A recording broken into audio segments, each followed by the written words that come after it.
This conference will now be recorded.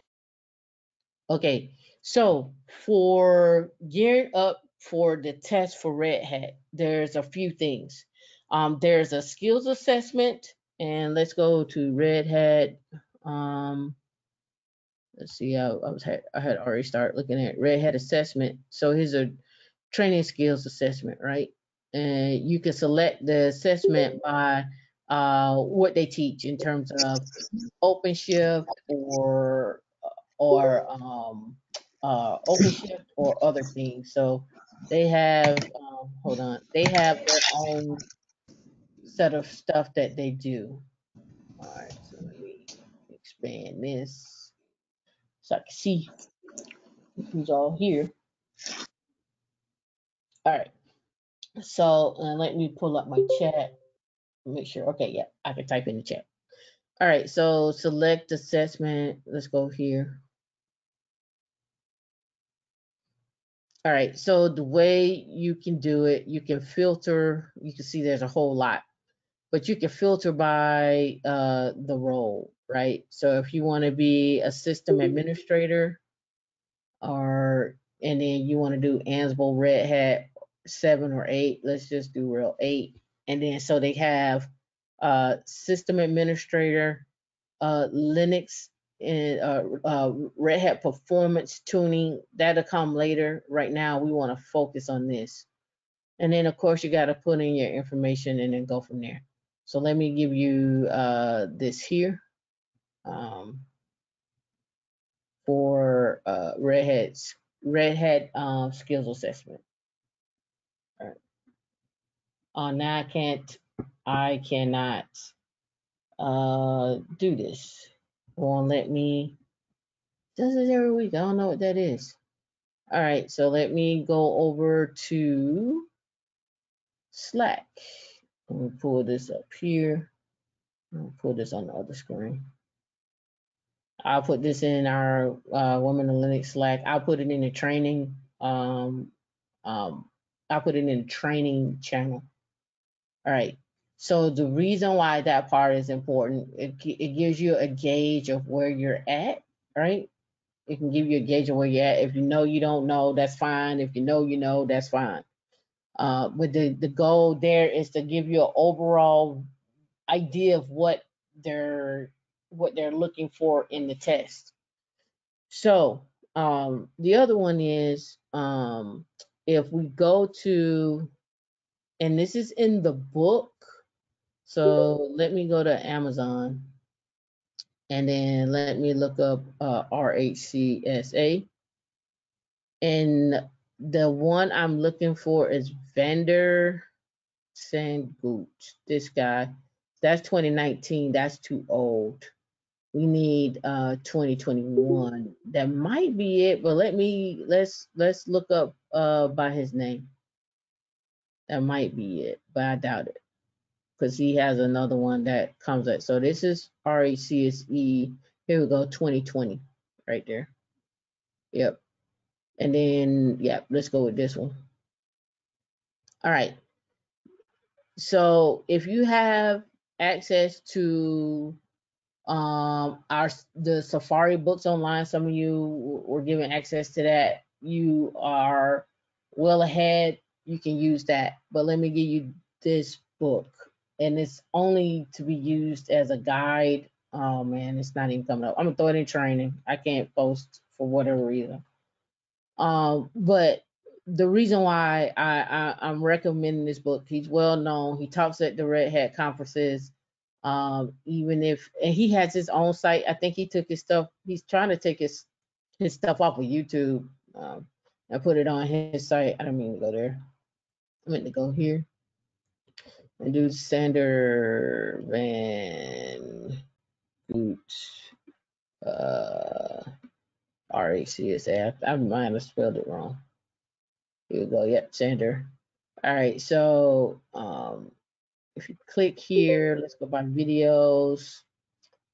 See, a month ago he uploaded some stuff, but he has a whole slew of how to work through like Linux is 7 essential commands, how to use man pages and so forth. just different things he has that he's done himself, and he's also taken the exam and written the exam. So I'm gonna post this in the training channel too. I for whatever reason I can't post inside of the chat. I don't know what happens every week with that. All right. So the assessment is super huge. Not the assessment, but the book is super huge because in the book they have practice exams.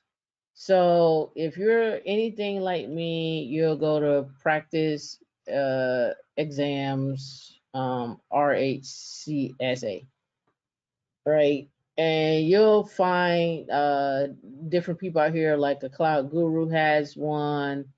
There are some prep exams out here. Cert Depot, that's Rel 7. You want Rel 8. Udemy has some.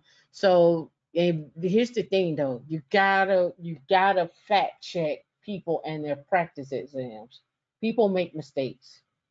People post wrong answers. So you need to be very confident and clear about those answers. And the only way you're gonna be able to do that is you work together, and two, we work with each other, and then three, you practice. Right? So I want to give you time tonight to one, take the practice exam. Two, I also want to give you time to also ask me questions on how I see the groups being, the study groups being done. We did study groups before. I can give you an idea of that. And then two, are you even interested in study groups? And then three, how do we go about making sure that, I don't want to say no child left behind. That's not what I want to say. But I want to make sure that you're getting what you need. I think Mario, I think you and Rico are studying up to take the exam. Uh, I think you're on your way or whatnot. But I think it also helps to, go over these things again. The other way that I've seen people study is with Wiz Labs. Let me see. Wiz Labs, RHCSA.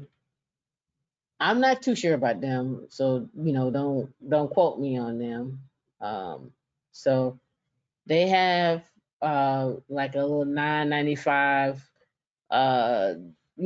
Here's operating system, but here's the trick that you gotta ask yourself when you come to these places like Pluralsight and WizLab. When was the content created? So if they changed the test in January of 2021 and the content was created in 2019, that content is probably obsolete. It'll help, but it won't get you. It won't cover what the new things that are on the exam. So the new stuff on the RHCSA exam is containers, and that's dealing with more than likely Podman and not Docker. So we can look here and we can see right here, like we don't see anything with containers in here. So you can tell that this content is old. All right. And last but not least, it probably gets you to the basics, but you probably have to add containers. Last but not least, the other thing that I wanted to talk about is we're looking for, and this is a paid gig, but we're looking for content creators.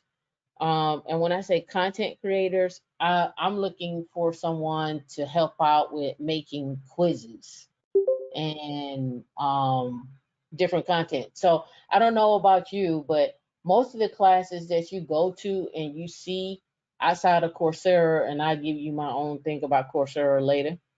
Most of the content and stuff that you see, you don't ever really see any brown faces teaching courses. So I'm looking to also change that narrative too, where we can have us creating content. It takes work. I'm not gonna even lie and tell you it don't. It takes work to kind of put classes together and content make sure that you enunciate, pronounce your words, and making sure you have a script. Because the flow is you should create a script first and then go from there, and you got to read off the script. So that's really the crux of it there.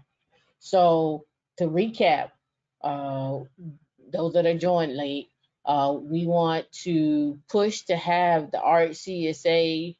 I'm pushing by the end of what's this March, the end of April. I'm willing to push to the end of May. Really want to get it done before that. We have the Terraform class coming up, which will be we will be doing training with Terraform. So I kind of want to get you done and over this really quickly. And then after we get done with Terraform, uh, which we can integrate Terraform with GitLab, but let's just stick to Terraform. And then I want to start doing some Git. I'm gonna sprinkle that in here anyway, so we understand Git, and then we have to do some security work. And I'm leaning towards security plus and cloud security. That's what I'm leaning towards. So we want to make sure that we are going down that path. So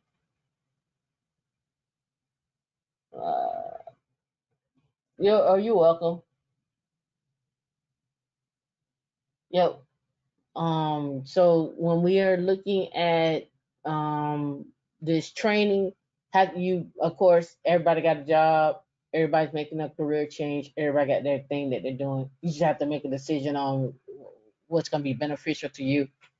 What I'm picking out, I think, is the most beneficial, but you may not be interested, right? So just keep that in mind. All right, I'm going to stop there, and then I'm going to allow you to ask me questions. And then when at 8 o'clock we have a recruiter coming on if she's not already on. But before she gets here, I would advise you to go look at the jobs that they have so we can answer questions. And then let's also talk about study groups as well too. So we got 20 minutes to do that. I can stop recording because it's just really a small chunk that I wanted to introduce, and then I can have you have your questions, or I can leave the recording on. What do you all prefer? Leave it on or turn it off?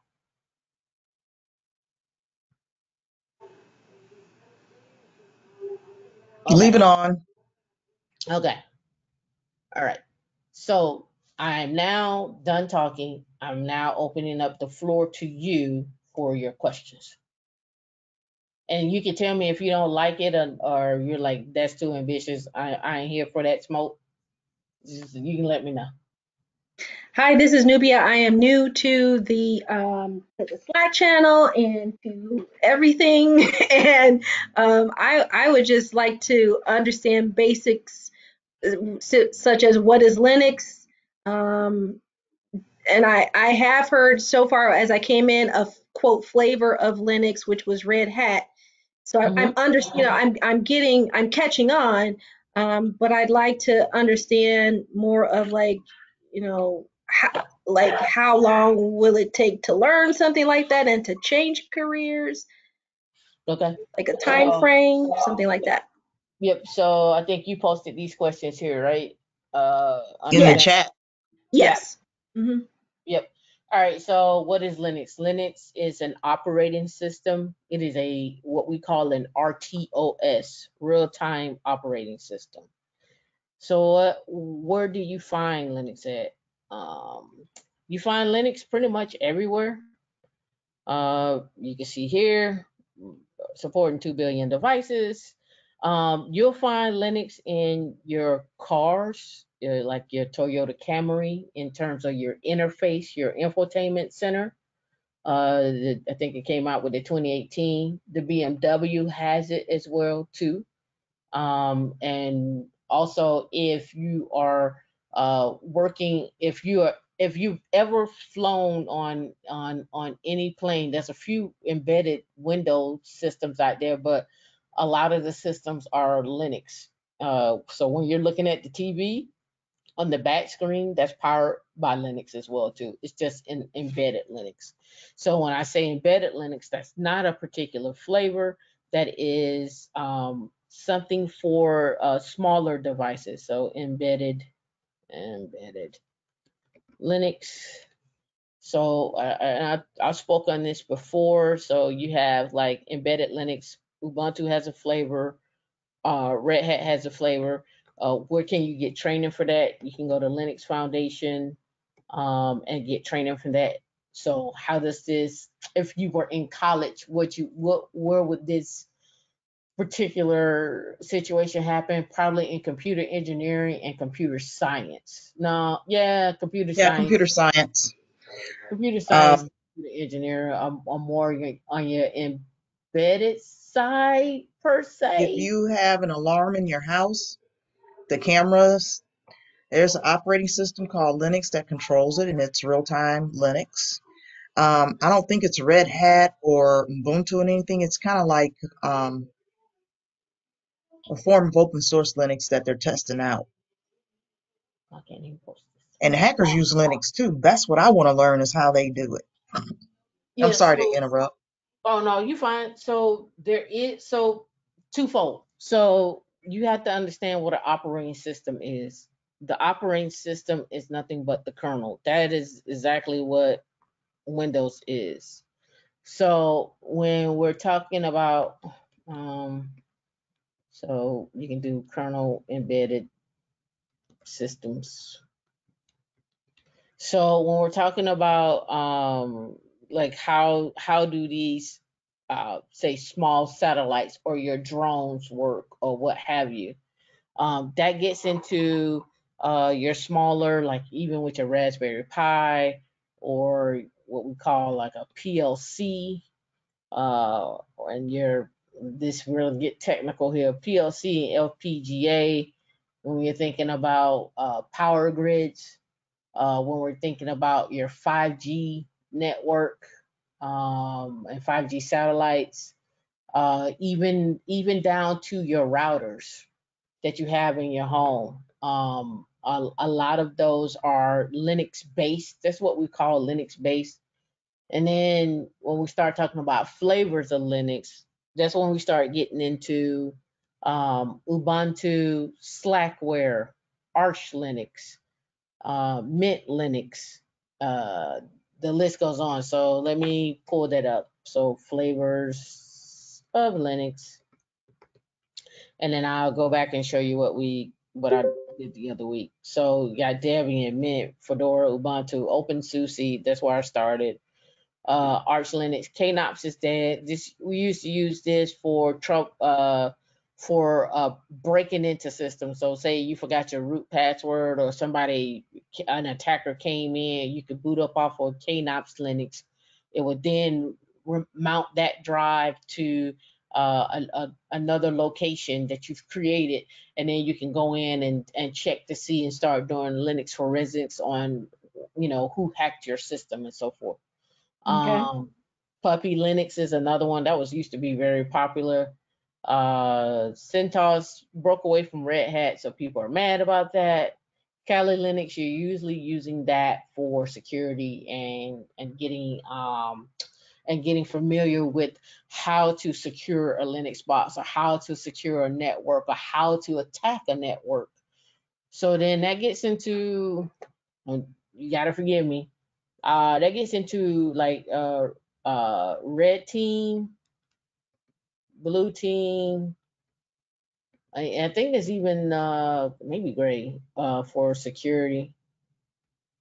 And I'll just type security behind that. It's still working with Linux. You're still doing working with Linux when we're getting into this. So that's why I say when we're looking at your career change, you can go into telehealth and be a Linux administrator and understand how to do a cloud migration using Linux. Or you can go into working with autonomous cars and understanding the cybersecurity threat with the foundation of understanding how Linux works and how embedded system works and distributed systems work. So just look at this as a foundation to do vertical, to go vertical in to do other things. So that's why I say just understanding the operating system and how to tune it and how things work and how they connect with each other is the important piece. After that, you can go do multiple things anywhere you want to. Does that make sense? It does. I would love to. I know this is not a one-on-one conversation, so I just want to share quickly. I really would love to, I guess, like kind of zoom. I've zoomed out a lot, so I have a big picture, and I would really like to. I'm like so excited and would like to get started somewhere, but I don't know what type of research I need to do to determine like a timeline for actually getting into earning money or getting into a company or something Right. So based on this foundation. right. So that's why we started with the RHCSA as a baseline. And if you don't feel comfortable doing the RHCSA, you can go Linux Plus. For Okay. me, I go with the RHCSA, and the reason why I go with the RHCSA is because it's most recognized, uh, one of the most recognized certifications. If an employer rips down and starts looking at your resume and they're like, oh, you got a Red Hat certification. It's just one of the things that most people just recognize. It is also one of those things that people are like, oh, you did the RHCSA, it's hands-on. Same way with, it used to be the LPIC, right? LPIC. And then it moved into CompTIA, came out with a thing, and Red Hat came out with their own thing. But it's just one of the things that people just recognize. So when people say, "Oh, you got your RHCSA and you got your RHCSE, your RHCE," they're like, "Oh, snap, you was working." Like we recognize that. It's just one of them things, right? Okay. I do have a question. Is the LPIC becoming obsolete or something? No, it's just one of the ones that people are like, "Oh, you got your LPIC." It's kind of like how would I put it? It's kind of like it's kind of like, oh yeah, you went and bought a new car, and you like I'm going to go shop with my friends, but it's a Pinto, and I may be dating myself on that, and everybody be like, oh yeah, you got a new car, right? You got a Pinto, yay. But if you came back and you like, oh yeah, I got me a new car, and you went and bought the 2021 Cadillac, everybody be like, man, you doing it. It's just one of them things, right? It's just, yeah. Oh yeah, let me show you what a Pinto is. Let me show you what a Pinto. That's old school. I was like, who asked what is a pinto? I swear you guys don't Google anything. Look, that's the Pinto. I'm like, you don't know what the bean is? It was a bean. Look, them cars used to explode on folks. I know what a Pinto That's is. what I'm saying. It's just like Dude, I been in my 40s. who went and We know purchased a all the Pinto exotic recently? stuff. I like to shake your hand. you're right. So that's what I'm saying. The That's what I'm saying. So pinto, the it's just like, maverick. I've yeah, been it's just like you it. like, oh, I want to got a Pinto. This one right here is the classic right there. Like, I went and got a Pinto, right? And then versus you saying, oh, I went and got me a Cadillac. So that's how I look at the LPIC for me. Other people are like the LPIC is the greatest thing. I just don't think it's recognized as like an industry standard as much. That's more what I'm saying. It's like the Pinto is still a car. It still Mm, got an engine in it. It still works. But if I put it on my resume, you're just not gonna be excited about it. exactly. So more of the LPIC 2 or like the Red Hat certification, that's more of the flavors that'll get you noticed. Yep. The LPIC is the And that's Pinto. I get it. But I yeah. do have CompTIA Linux Plus as well. So that's my other Yeah. one. Yep. And everybody has, this is what I can say about the CompTIA Linux Plus. They do ask people who are in the industry to come in and help design and make the tests. Right. So that's why you see that test becoming harder and harder and harder. So that's a little bit about that. Just like In Security terms of Plus. like, yeah, but that, that's just one of those things. Like, to me, I think the Security Plus is your baseline. It's your Pinto, right? Your Security Plus is your Pinto. It gets you in the door. It gets you where you need to be, right? And then if you go back and get your CSI your CISSP, and you got some technical skills behind it, that's your Cadillac or whatever luxury car that you think is hot, right? So that's how I look at it. Like, yeah, I got my Security Plus, but I don't have any type of other technical skills to go with it. So me to get in the door, they be like, yeah, that's nice, thank you. Thank you for coming. You know what I mean? That kind of Yeah, thing. I'm working on because I have only Security Plus and Linux Plus, but I'm working on the cloud right now. And if you're going government, Azure is the one to go with. Depending I on the like gov- AWS because it's more flexible and easier to learn, in my opinion. But people's learning is different, and it both depends. require dedication. It depends on the agency when I say for Okay. government. So, and the reason why I say that, let's give you some ideas on that. All right. So, so AWS. So AWS, if you ever been, there's different versions of AWS. There's AWS, there's AWS GovCloud, and then there's AWS C2S. The difference is one is unclassified, which is your AWS that we log into. Then there's AWS GovCloud for government, and then there's AWS Cloud C2S for top secret. Um, the the project dependent part comes in if you're working for a state and they're using AWS. If you're working for anybody that's in the Air Force, Navy, whatever, any triple letter agency, they're probably in AWS, Azure, and GCP. And that is project dependent. That meaning whoever got the contract and what they wanted to work with, and whoever owns the service that they need. When I say the service that they need, meaning the services from AWS or the services inside of GCP or the services inside of Azure. So it's project dependent in terms of who won the contract and then who is doing the work. So that's where that comes in at. So that's why I say that. That And is true because I've gotten interviews for people because I'm waiting before I apply for any other jobs right now. I'm waiting until I get at least a cloud cert, be it AWS or Azure.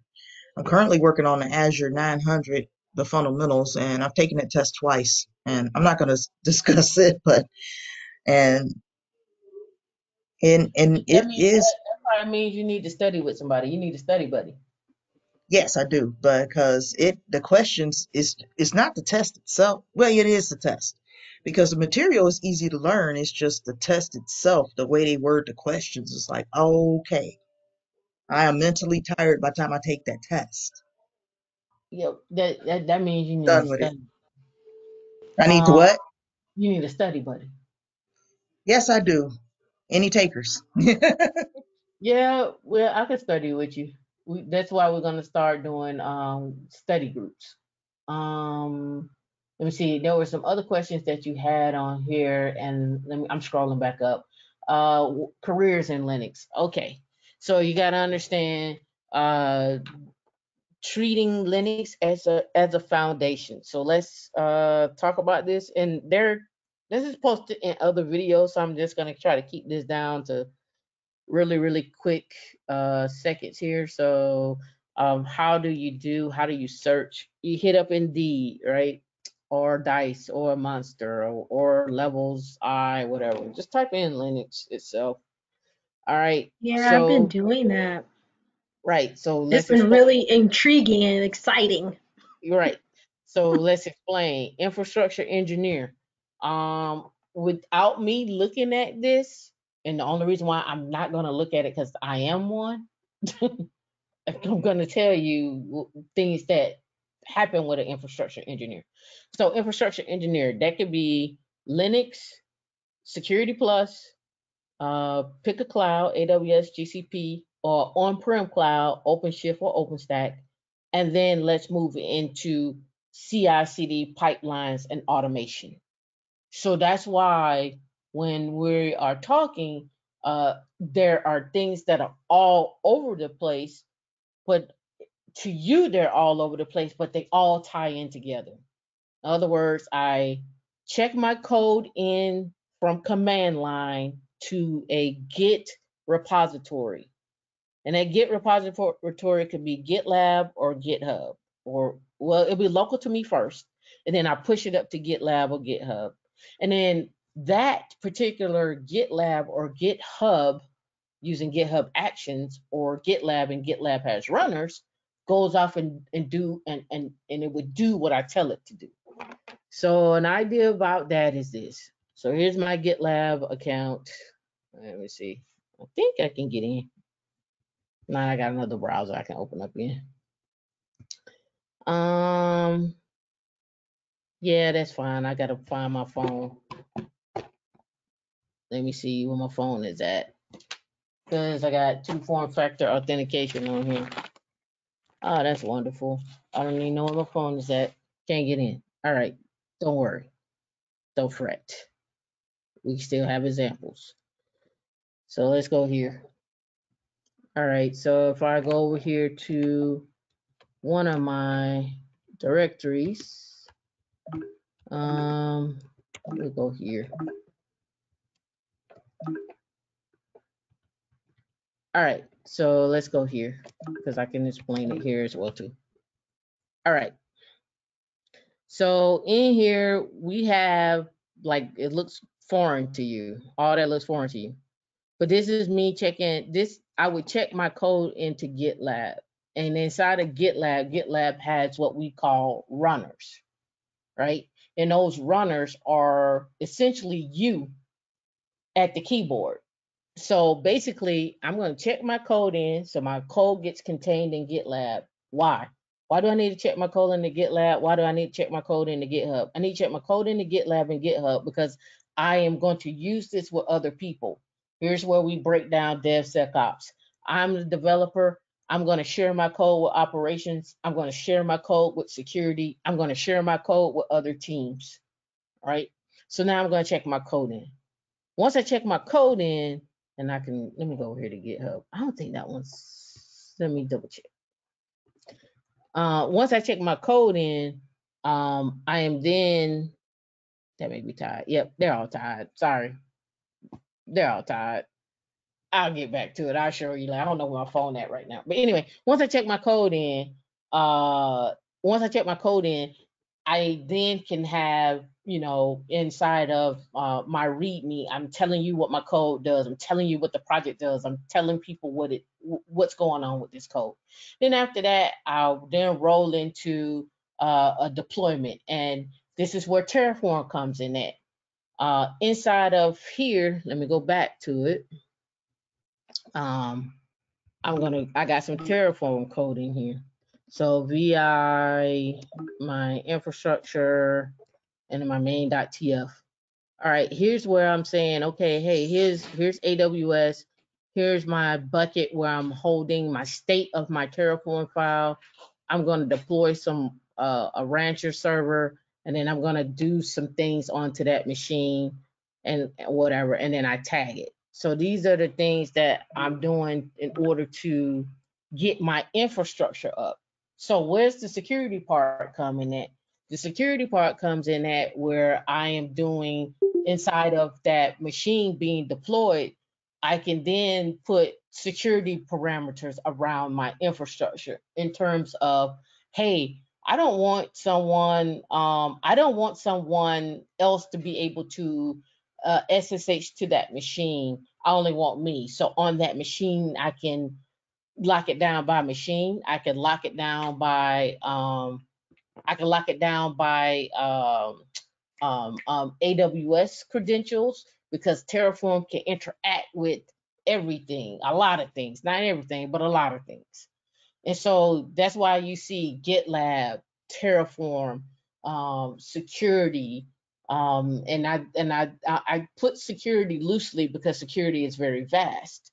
Because security could be the security of the operating system, it could be security of the cloud, it could be security of the application, it could be security of who has access to what, it could be security of the application talking to the database, it could be penetration testing, it could be a number of things. So that's why when you're looking at stuff and you see all these different things, your foundation is Linux, your vertical is infinite, right? Your vertical could be anything. So now let's just look at, I just explained to you what an infrastructure engineer actually does, per se, depending on the job, depending on the company. So now let's go look and see. Let's just look at the qualification. What do we see up front? What do we see up front? What do I always say? We see Linux, and we see a cloud. So baseline, like Linux, knowing something about security, knowing something about AWS baseline. Just off the rip. So now let's go down here and look at what they're doing. Okay, so automatically they tell me they're in Azure. So there's their prior Azure migration experience. So they're migrating from Azure to AWS. So they're looking for somebody that knows how these services work in Azure and how does that translate to AWS. So when you're looking at jobs and when you're looking at like how these things tie in together, this is the important piece right here. Go big picture first, understand what the big picture is first.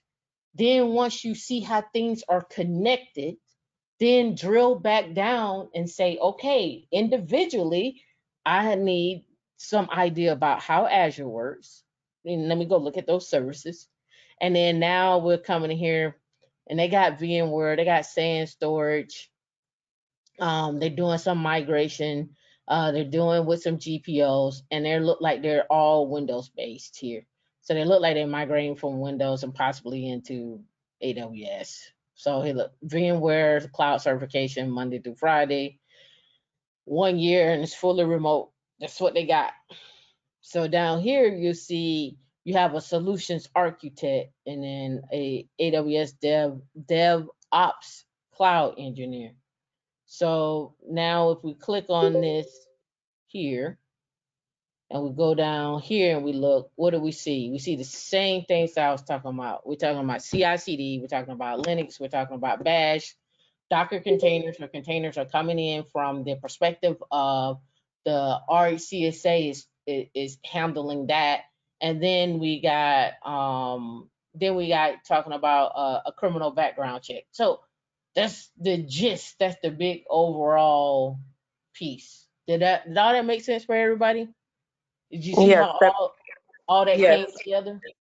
Honestly, I think you really explained it really well. Like I've interacted with you before and was asking about, because I was interested in Linux, but not knowing what I should use as my foundation or whatever. And like you said, use Linux as the foundation and then from there build on from there because it can be overwhelming when you're looking at these jobs and it's like, Mm, where do you begin? Like, and so I would get frustrated because I didn't know what I needed to do to even, begin uh, my path to whatever I wanted to do, whether it was DevOps or whatever. So mm-hmm. what you just explained, it made a lot of sense or whatever. So basically just learning Linux and then from there, building on from there, in order to be able to, move forth and find another Yeah, potential job yeah. So, opportunity. so Linux is one part of your foundation. Pick a cloud. I don't care if you go for AWS, GCP, or Azure. Here's how it works. AWS has the biggest market share of everything, then Azure, and then GCP. Now, when it starts to get topsy turvy and your head starts spinning, the other part of that is, like I just said before, it depends on the project. The veteran administration, they're super in love with Azure. If you're going with somebody's state, depending on who they are, they may be super in love with Google Cloud. Somebody else may be super in love with AWS. And then somebody may be in love with all three and they have all three.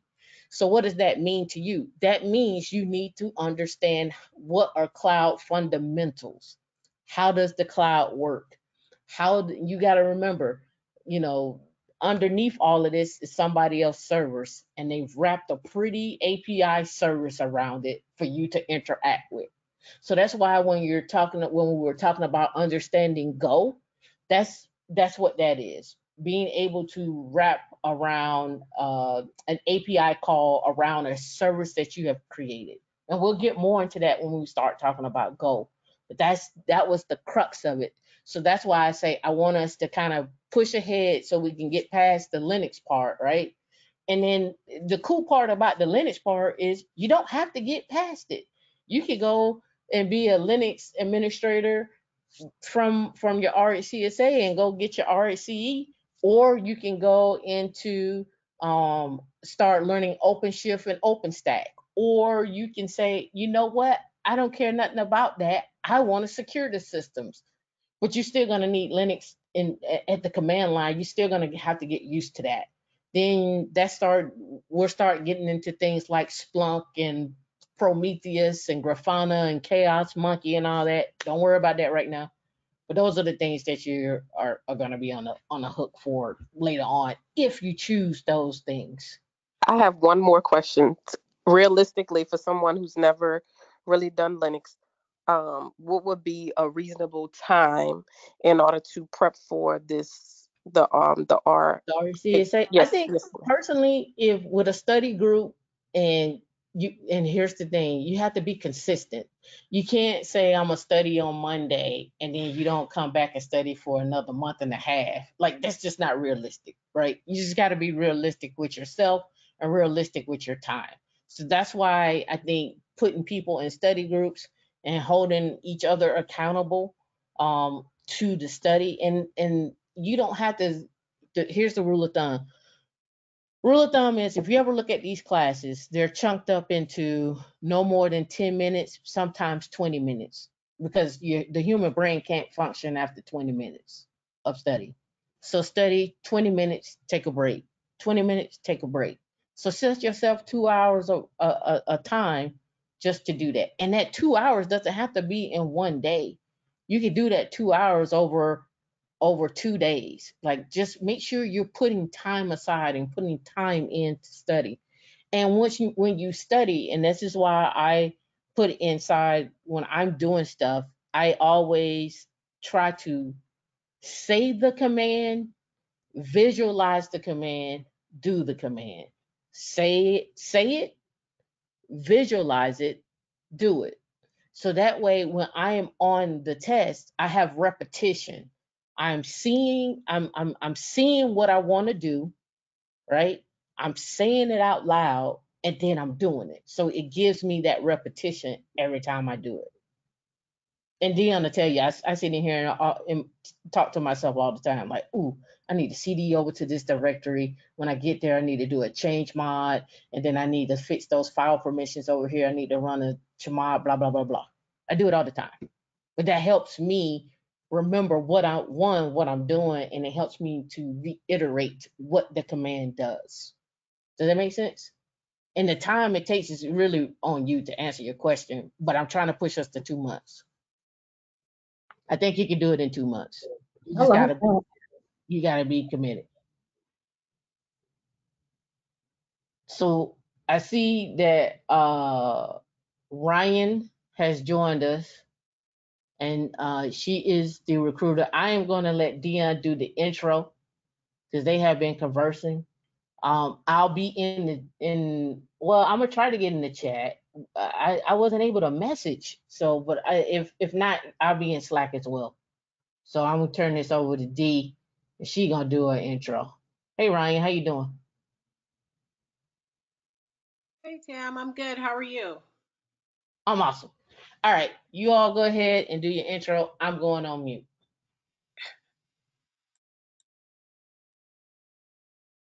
Hey all. So as I stated earlier, for those who came in a little after 7:15, we have a speaker tonight who happens to be a recruiter. She is a personal friend of mine and Women in Linux. She's also in our Slack group.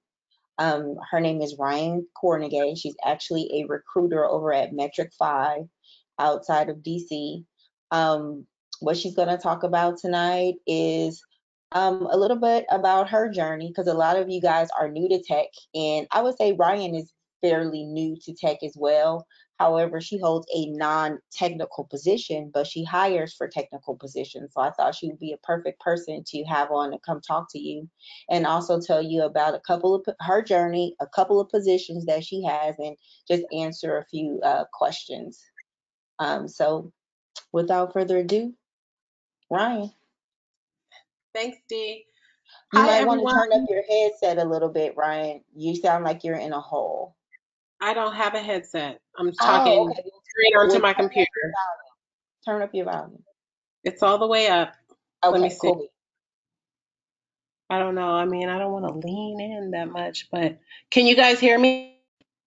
Yes, that's much better. Is it much better? Yes. Okay. I'll just talk a little louder. So good evening, everyone. Thank you, Dee and Tam, for having me. Thank you, everyone, for having me on the call. As Dee mentioned, I am a little newer to tech. I started recruiting in the tech space in August of 2019. Prior to that, I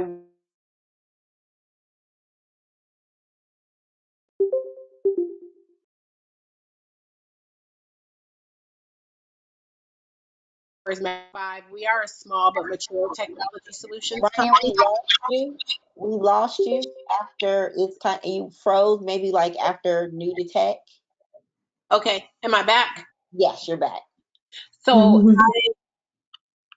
and if we have any additional issues with the connection, then I may need to download, because I'm talking straight through the browser, because I don't have this app on my computer. Um, so I'm newer to tech. I work at a company by the name of Metric5, and I am the only internal recruiter for the company. We are small but mature. Our company is growing pretty quickly. We did double in size last year. We focus in the government sector. We are a technology solutions company. We primarily work with federal government clients. So we have a lot of different contracts and always pursuing additional work. Most of the roles that I have supported since I've been on this team, I would say, are going to be mainly agile development teams. We do have some system administrator roles. We have a site reliability engineer role.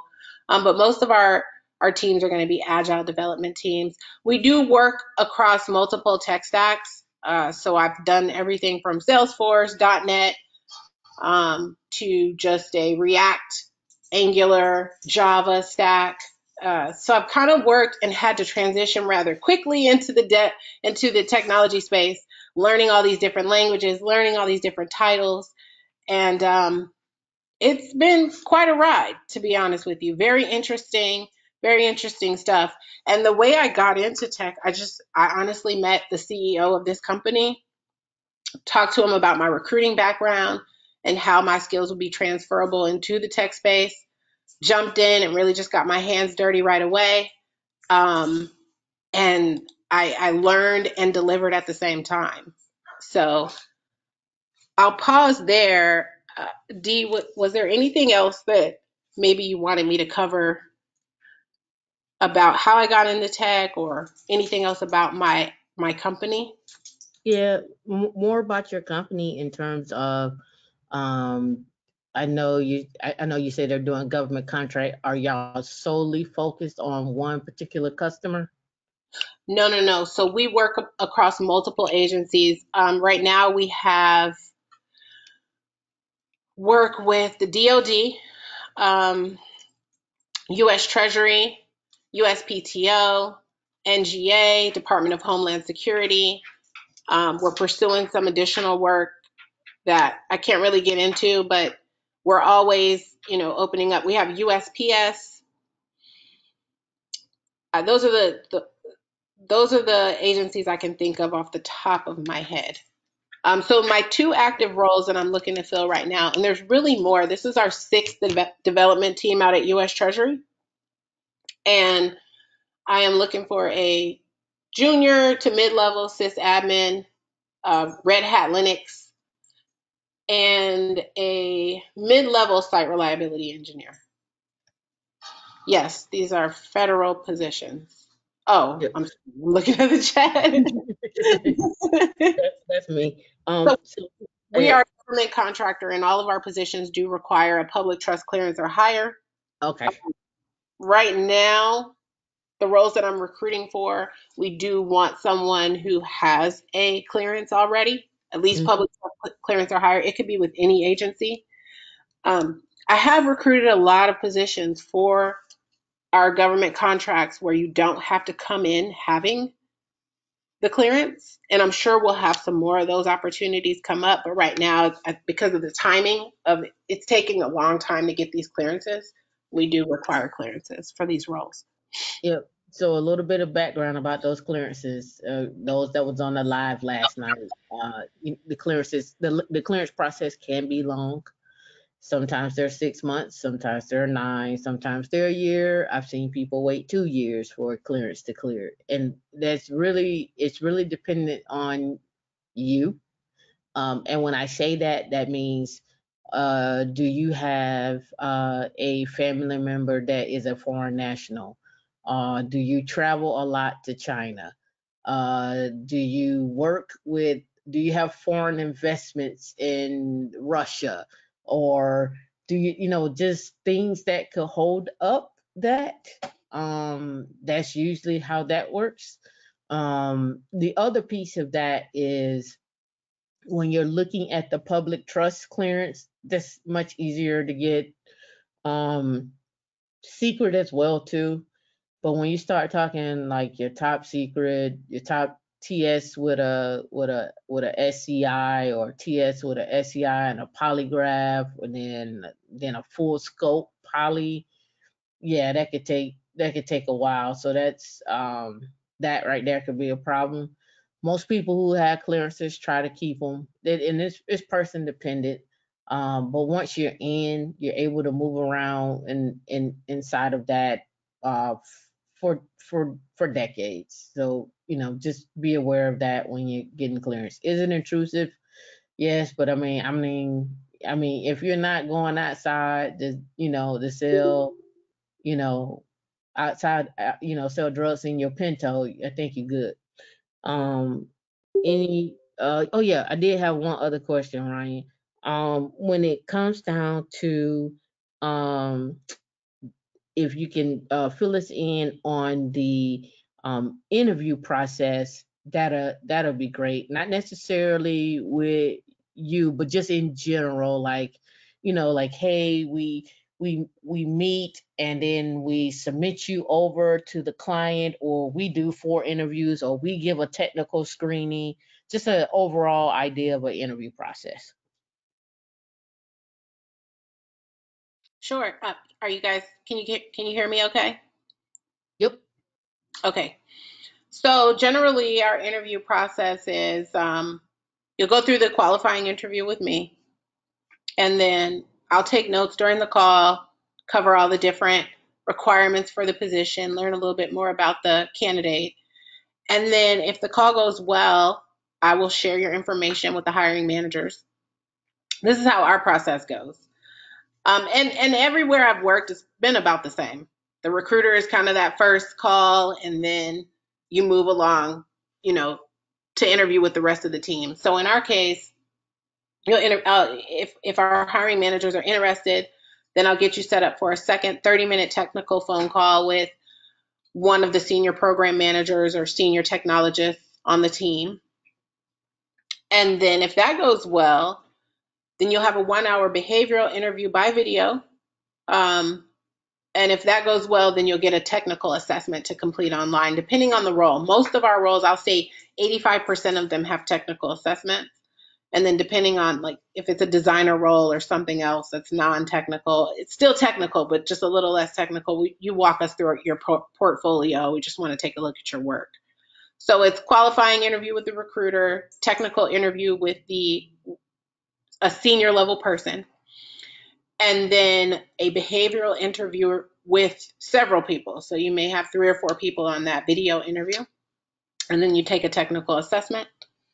And then from there, we move to offer relatively quickly. Depending on what the project is, it could be contingent because we are in government contracting. But for the most part, we extend a good bit of firm offers. Gotcha. Does it make sense to everybody? Is anybody wondering what the behavioral uh interview is with 3 or 4 people? She said an assessment. I So, would like if somebody could put the names of those roles again in the chat, or maybe I'll do it if I hear the names again. They're posted in Slack in the jobs section. Okay, thank you. You're welcome. so our behavioral, someone asked about the behavioral interview, or was there a question about that? Yeah, it's in the chat. They said it's Oh, interesting, is what they said. And they said, yes, they said it was interesting, and then somebody said well, yes, they were asking. so our behavioral interview, we typically follow the STAR method, and you guys can Google this. It's situation, task, action, and result. And so really with behavioral interviews, what they're trying to see how you deal with clients, how you deal with difficult situations. They're going to ask you a lot of, tell me about a time when, or how would you handle, this situation.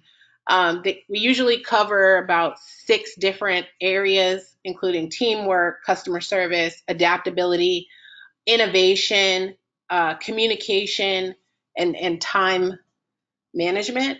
And another thing during a behavioral interview is you don't want to be too long-winded and you don't want to be too short. So you don't want to yes or no, and then you don't want to talk and ramble.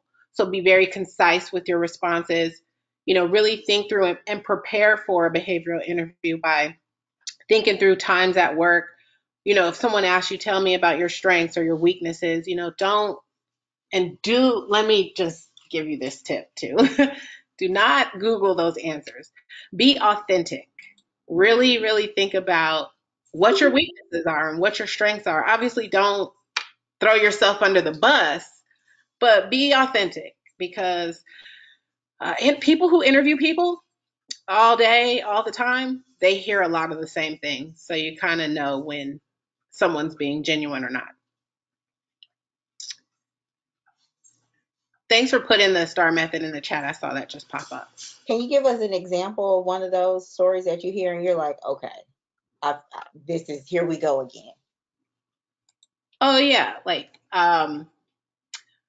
one of my biggest weaknesses is I'm too detail oriented.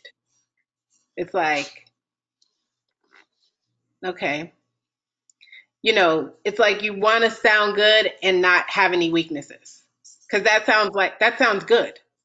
Mm-hmm. Right. It sounds good, but you say it's your weakness because you'll then go on to talk about how because you're so detail oriented, sometimes, I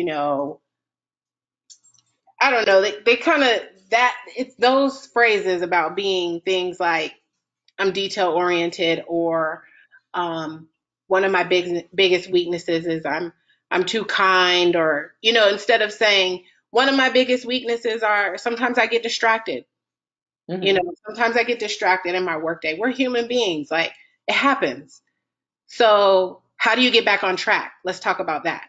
Because you getting distracted is okay, Mm-hmm. right? But how do you get back on track and what does that look like? Um, so really just be authentic in your responses and in behavioral interviews.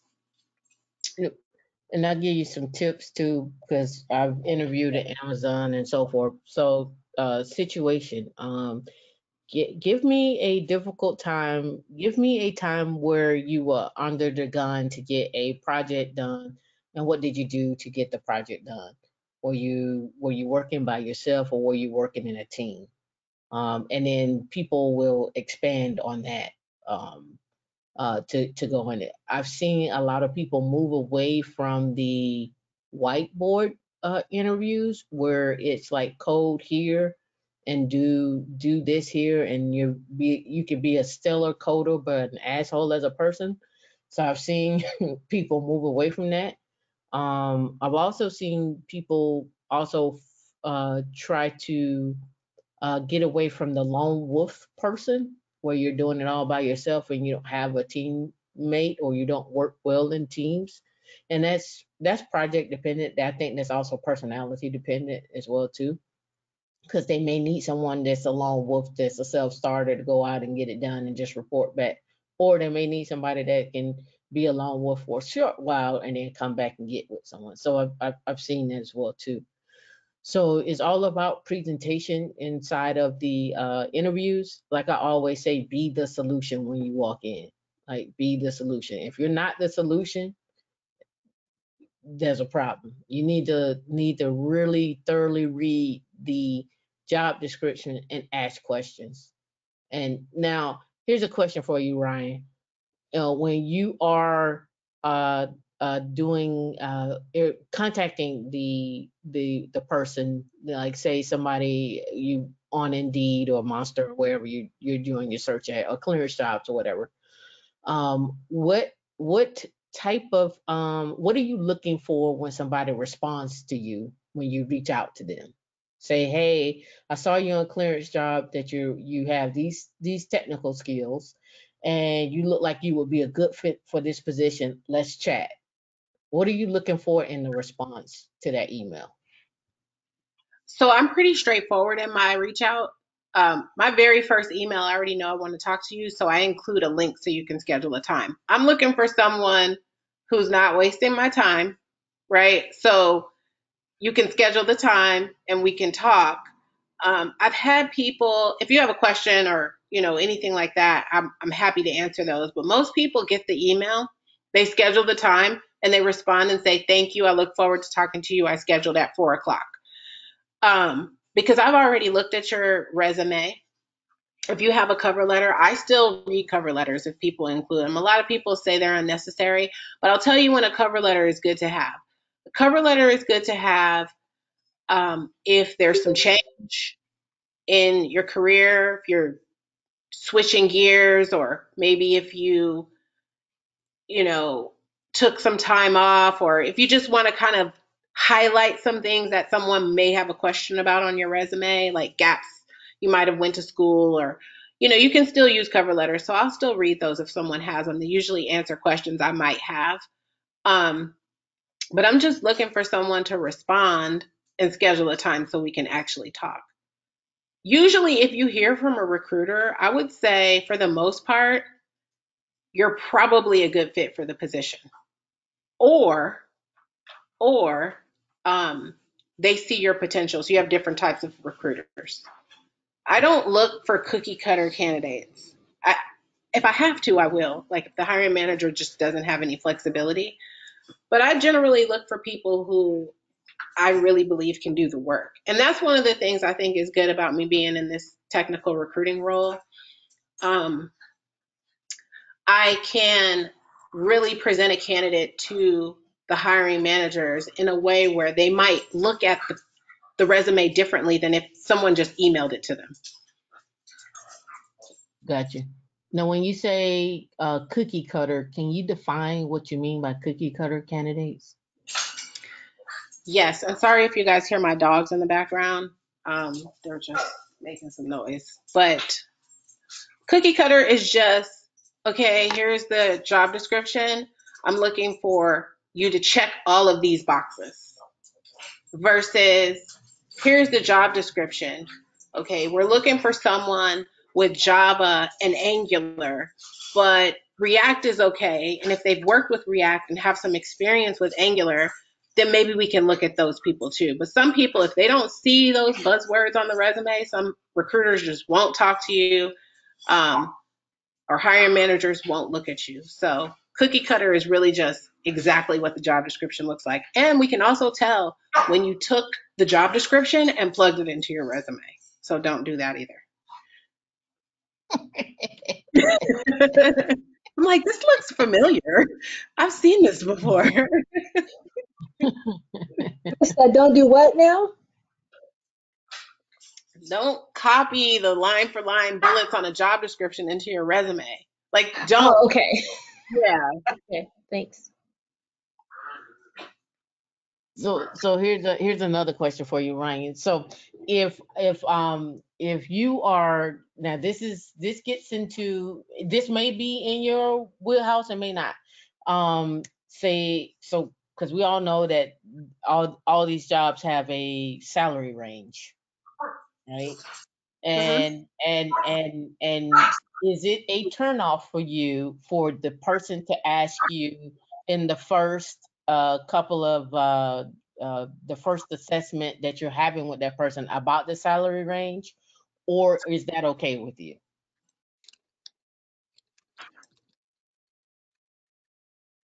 I'm sorry, give me 1 second. And the reason why I brought that up because I think it's sometimes it's dependent on the person. Some Yes. people are No, are okay with it and some people aren't.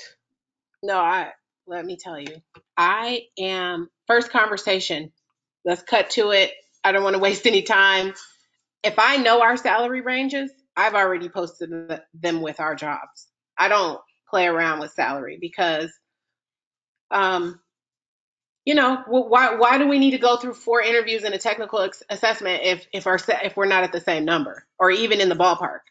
I do it on the very first conversation. So when you talk to me, by the time you get to my hiring managers, they already know what you're expecting.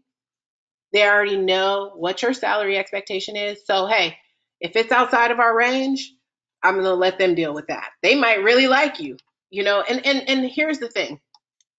We do have ranges and you usually can't go too far outside of a range, but you never know unless you try. So I never even if I say our salary is 120 and you tell me, well, look, I only can take 140. I will probably still submit you to the hiring manager. Now, if you say 180, I'm going to tell you right there on the spot, hey, we're not going to really be able to move forward with that. We're not going to be able to get to 180. But it's a good time to have that conversation. That way, when you get to the offer stage, there's no surprises on either end.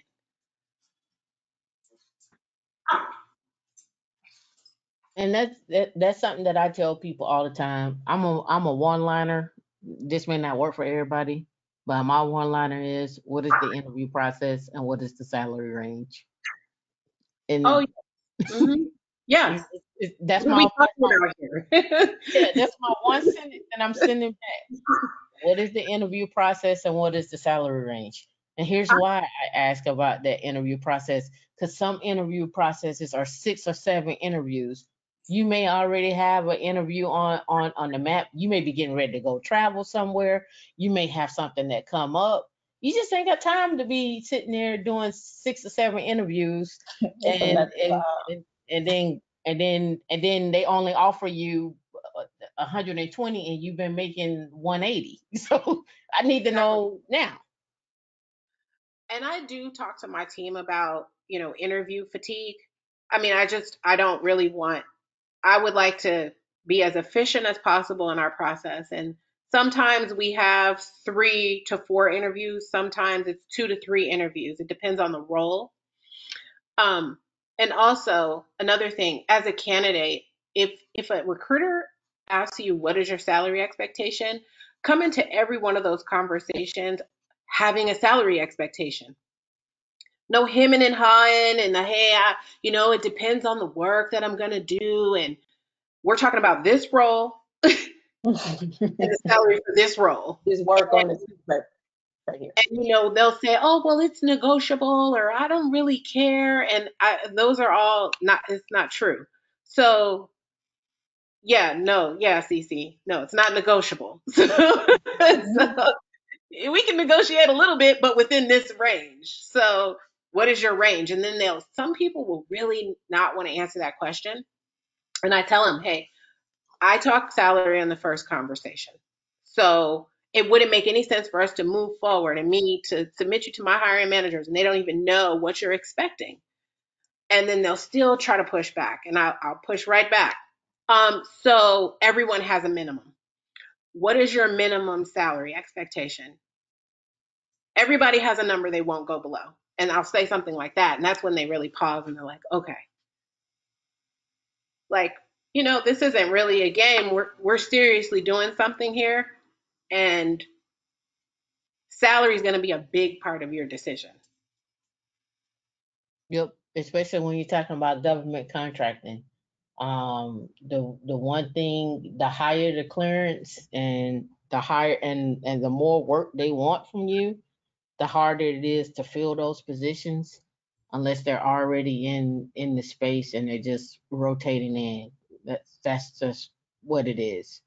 One of the reasons why I have OpenShift and OpenStack on the list for our training, that is due to the fact of that is one of the number one skill sets that they're looking for. And I'm gonna pull up and give you the top five skill sets that Red Hat is looking for off right now. And this changes on a contract basis. So let me get to my email and I'm gonna give you that. So you can take it and run with it or do whatever you want to with it, but this is what they're looking for. I know as of today, when I was in there, it was Ansible was number one. The I think number 5 was Open Stack, not Open Shift. And let me get I'm logging into my email right now. And I'm going to give you that.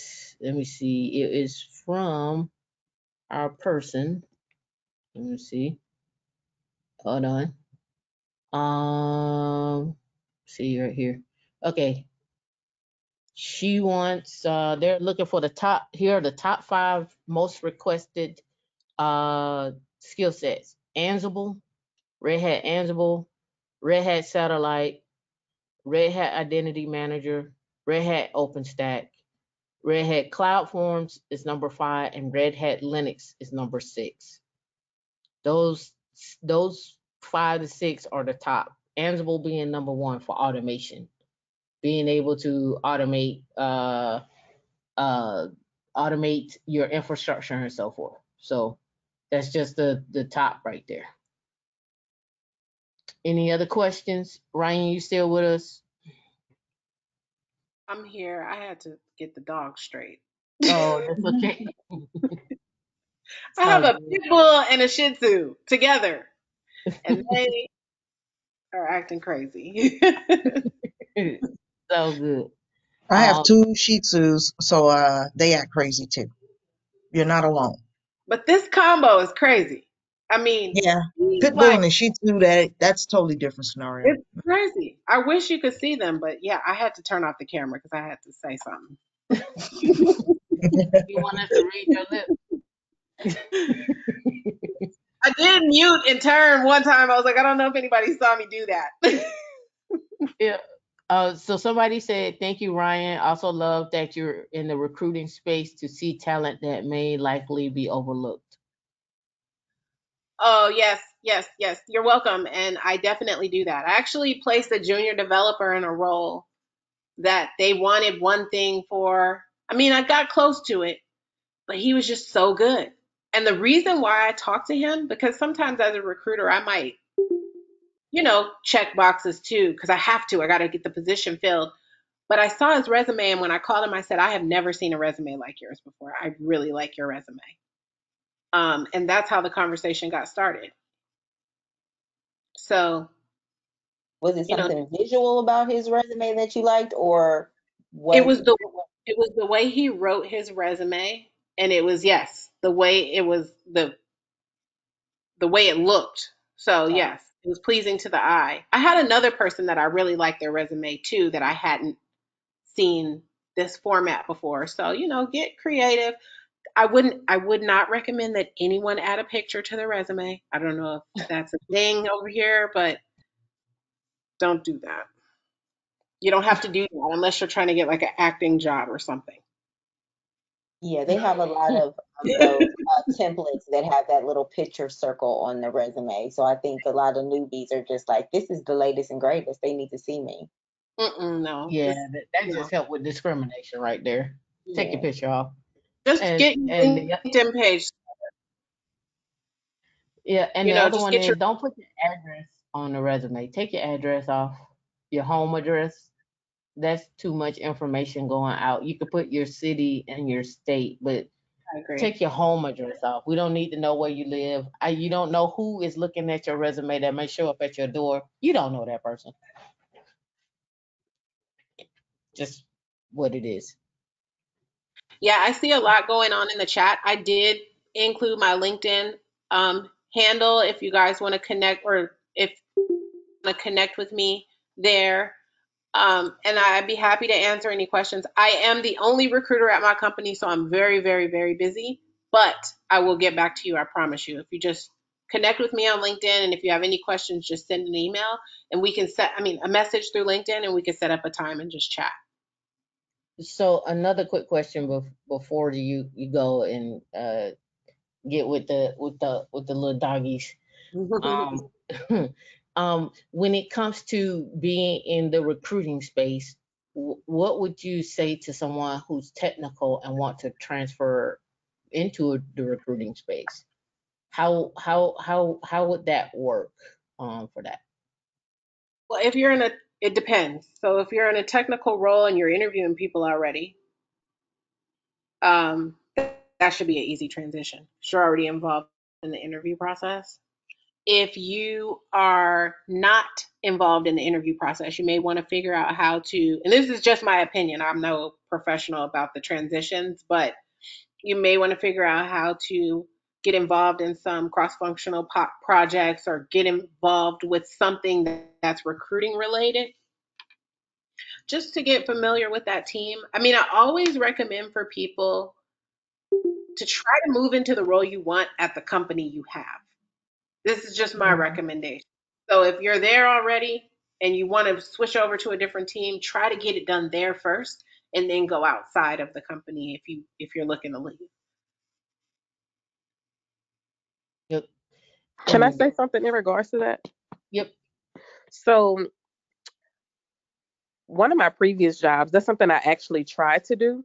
I was trying to move into um, Linux because I felt like, you know, the position that I was in or whatever, there was no more growth. And I find that this is just my opinion. I find that companies will tell you that, there's room for growth and, you can move around or whatever the case may be. But in all actuality, that's not the case. And I feel like I'm being misled. And it gets pretty annoying or whatever because I prefer not to jump. I prefer to stay with a company and to grow within a company rather than move around. But being that I'm being told inaccurate information can really, you know, make me look at things differently or whatever. And if I see that I'm not gonna be able to move ahead, to advance, like Mhm. what's the point in staying? And I really, really, by far, that probably was the best job I've had since I've been out here.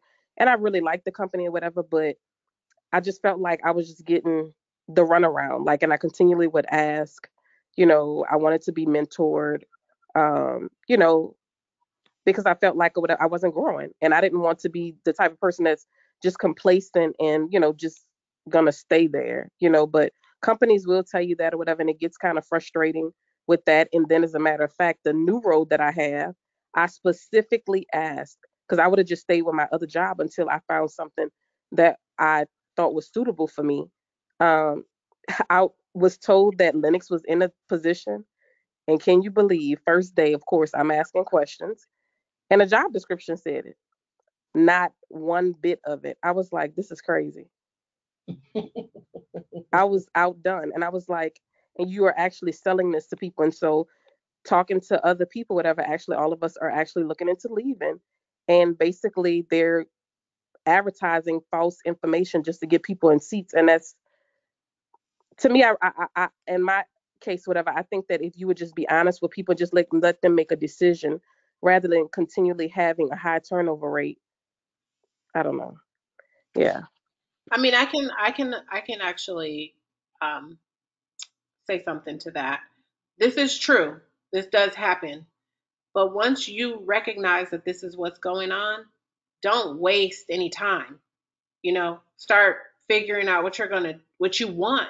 You got to make sure you put yourself in a position to get what you want. So I'm not saying that it's easy to have internal mobility at a company. It's not always available, or they might tell you it's available and it's not, but it's definitely something that you can do. That might be your experience there, but you may go somewhere else and it might not be the same. So you go to that other company in the role that you're currently in. You express, maybe even during the interview process, some of the things you're interested in being involved with. Like, I do this and this is what I do. This is where I'm a subject matter expert, but I really want to get involved, or I really enjoy interviewing people, or whatever the thing is that you're trying to move into, and ask them what that looks like. But at both of the companies I worked at before I came here, I did what I just recommended. That's why I said it's only my opinion, and that was my experience. It wasn't easy, but I did do it. Well, we'll see because I'm moving on, like you said, and the new position is supposed to be AWS and Linux. Fingers crossed. Well, congratulations. Thank you. All right. So what I'm gonna do is I'm gonna stop recording because I'm about to say some stuff that I don't want to go on the internet. And D, you can clip this part out. Well, cut the recording off so